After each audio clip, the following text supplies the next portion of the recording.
Here's my opinion. Here's what High Limit should do. If you go and listen to the Jeremy Elliott deep dive with Tony LaPorta, and I understand where Tony LaPorta is coming from because he seems like a good guy. He's very charismatic. He has very good descriptive situations.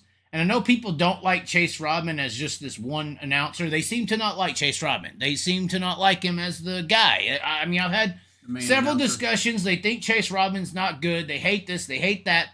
My opinion with announcing in motorsports, you have to have at least two guys. And when you have those two guys, as a former announcer, you have to have one guy, and I've tried to be both at the same time, which you can be, but you can't be. I don't think Chase Rodman can be both. You have to have two guys.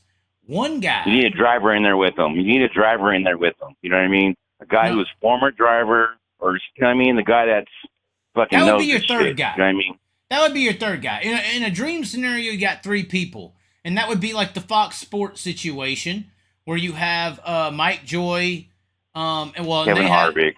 Well, no, they had a dream scenario with Fox Sports with NASCAR. They had Mike Joy, Larry McReynolds, and Darrell Waltrip, which was a commentator, a crew chief, and a driver.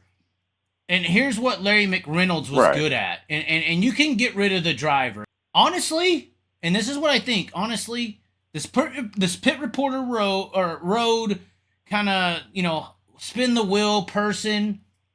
And I'm not trying to be misogynist. I think this is a good role for a female commentator.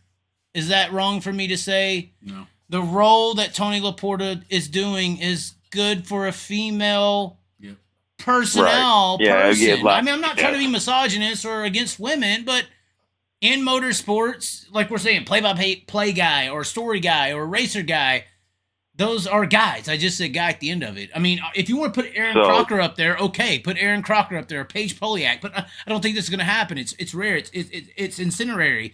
I think Alex Brown, which is a person who does work in High Limit, could do what Tony LaPorta is doing. Here's what I'm saying. Let me finish my thought.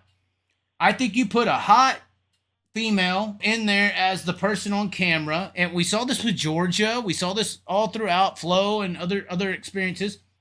You put a hot female in this reporter era or segment that he is at, and Tony LaPorta, if you put Tony LaPorta, yes, with Chase Rodman, you would have a pretty damn good combination. Because I think Tony LaPorta, even though he's not professed, and if you go listen to the deep dive with Jeremy Elliott, he's not a big dirt guy. He grew up doing asphalt stuff. He did a lot of big things in the asphalt world. He came over and was introduced, kind of got in the USAC situation. But what I'm saying is Tony LaPorta could come in there, be your commentary personality, keep Chase Rodman as your play-by-play commentary, and you let those two gel, and you put a hot female on the screen, because honestly, it looks like such a fucking sausage fest. I want to turn High Limit off all the time anyway. I can get off by the World of Outlaws just because Johnny Gibson's saying so many things at a high tone. I think that a woman is on the mic.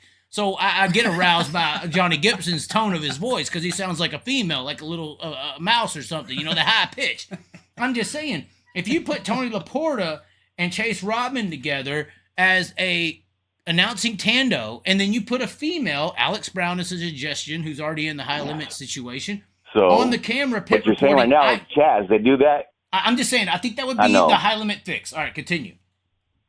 But, I watch Atlanta Braves games. I'm a big Atlanta Braves fan, and so they do exactly what you're saying. They have a guy that plays Buck, and then they have another announcer guy, and then so it's a female reporter. She's down on the field. Oh, hey, this guy had an injury, and they have the female, exactly, and she's a good-looking female, and this is exactly right, what you're saying. So baseball's already on that. Well, and football is too. What's the Aaron Andrews used to be on the field with NFL? What's the other girl who rebelled against the forced mandates of vaccinations? Which I agree with her completely. What was her name? Oh yeah. You know what I'm talking about. Oh, she was a field reporter. We always see the field reporter in NFL as the best model to base on. It's the most successful visual entertainment, sports entertainment base model there is. Yeah, you're right. And I'm not trying to be disrespectful. I think UFC's a little bit disrespectful when you only have males commentating and you have females used as a prop to tell everybody what round it is. I think NFL is still misogynistic in its way, but it's a patriarchal society. It's unfortunately true. So I would say that it would be respectful to have a Alex Brown or a female who is good on camera. I don't know who it is. If y'all want to say put the Chaz as a pit reporter because y'all call me a bitch, that's fine. But at the end of the day, I'm just saying I think Tony LaPorta and Chase Rodman as an announcer tando would be way more. Dude, Tony LaPorta, when he has these... He needs help. Chase like Rodman, tonight, they had that one guy with them, and he was helping them out. Dylan Welch, that's his name. It's another voice that we're used to hearing. We got used to High Limit with Dylan Welch. His dad tried to do it, I think it was. Dylan Welch is a nepotism-based hire, in my opinion. Dylan Welch is a race car driver, first of all, who didn't have the money. Dylan Welch is a badass race car driver. I believe he still has the record at Kokomo for the midget single lap record. He impressed me every time I saw him at Chili Bowl. I didn't know he did announcing or anything like that. But he's in with the clique, with the corporatism, because he does stuff for NBC and everything like that. But as far as like dirt racing, I think he is not up to snuff. He's not good enough. He is not on Tony LaPorta's level at all. Tony LaPorta, when he gets into this, and this is why I say commentary row, when Tony LaPorta gets into describing things, it's like awesome. It's amazing. Like how good he is off the cuff on making up jokes or saying this or doing that or explaining a scenario or talking back and forth. Like we heard Chase Rodman and Tony LaPorta going at it tonight because they were talking about the music. Country music. Yeah, the music. Yeah. Tony LaPorta has actual skill if it's utilized correctly. I think Chase Rodman has actual skill if it's utilized correctly. I think Tony LaPorta is a commentary-based mic person, and I think that Chase Rodman is a play-by-play. He's pretty good at it. Mic person who could take a breath, and you feel LaPorta in there along the way. That's how I think you fix this entire High Limit. He's up sometimes because he's by himself and then like you don't got nowhere to breathe. You know what I mean? Have his back. Yep. So he's got to keep going, do some wrong shit, and you know what I mean? Because you're right. Yeah. He'll talk about fucking hitting tire when they don't hit a tire and shit. Right.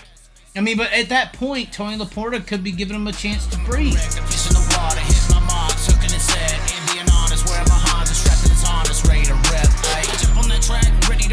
Ready to rip, ready to reach. Place my bets, hey, you never know when playing on hopes what you could achieve. Making the goal, peace with the soul, don't matter the bottle with what you believe. Cause if I'm taking it all in the calling, it's harder with nothing that's harder than free. Not giving up,